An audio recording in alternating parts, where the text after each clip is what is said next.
Salute জানাই মুস্তাফিজুর রহমানকে। কতটা সহজ সরল তিনি আবারও বোঝালেন। ঝামেলা অপছন্দ করেন মুস্তাফিজ। প্রিয় দর্শক, অনির্দিষ্টকালের জন্য বিপিএল স্থগিত, কি হলো সিদ্ধান্ত? বাংলাদেশ ক্রিকেট বোর্ডের সভাপতি এম নাজমুল ইসলামের মন্তব্যকে ঘিরে ক্ষেপে যায় ক্রিকেটাররা। কোয়াবের সভাপতি মোহাম্মদ মিথুন ক্রিকেটকে বয়কটের ডাক দেন। বিপিএল ম্যাচ থাকে স্থগিত, যেখানে 15 জানুয়ারি এবারের বিপিএল এর দুটি ম্যাচ অনুষ্ঠিত হওয়ার কথা ছিল।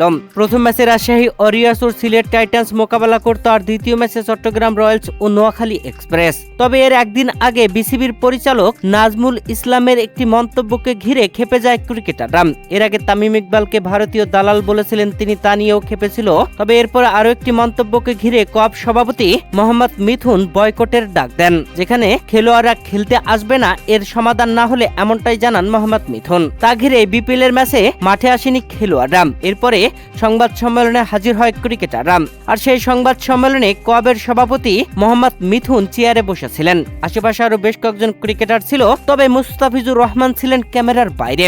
যেই দৃশ্য সবাইকে রীতিমতো চমকে দিয়েছে। ক্যামেরার বাইরে থাকা মুস্তাফিজুর রহমানকে ডেকে আনেন মেহেদী হাসান মিরাজ। সামনে আসলে মুস্তাফিজকে চেয়ারে বসতে বলেন মেহেদী হাসান মিরাজ। তবে মুস্তাফিজ তার ডাকে সাড়া না দিয়ে পিছনে দাঁড়িয়ে থাকতে চলে যাচ্ছিলেন। তখন মেহেদী হাসান মিরাজ তার হাতটি টেনে ধরে বলেন, দোস্ত চেয়ারে বসো। তখন মুস্তাফিজ বলেন, দাঁড়ায় আছি তো কি হয়েছে, আমি আছি না। একটু রাগান্বিত মুস্তাফিজ, যেন এই আন্দোলনকে তিনি সমর্থন করছেন না। মেহেদী হাসান মিরাজ বেশ কষ্টই পেয়েছেন মুস্তাফিজের এমন কথায়। তবে তারপরে মেহেদী হাসান মিরাজ চেয়ারে বসেন। মোহাম্মদ মিথুনের পাশে বসেছিলেন নাজমুল হোসেন শান্ত, তার পাশে লিটন কুমার দাস। লিটন কুমার দাসও যেন আন্দোলনকে সমর্থন করেন না, যেন সংবাদ সম্মেলনে এসে তিনি ঘুমিয়ে পড়লেন। এ যেন রীতিমতো টালমাটাল অবস্থা। কোয়াব তাদের সিদ্ধান্তে অটল থাকে। বাংলাদেশ ক্রিকেট বোর্ডও বিপিএল এর দ্বিতীয় ম্যাচ শুরু হওয়ার আগ মুহূর্তেই বিপিএল কে অনির্দিষ্টকালের জন্য স্থগিত ঘোষণা করেন।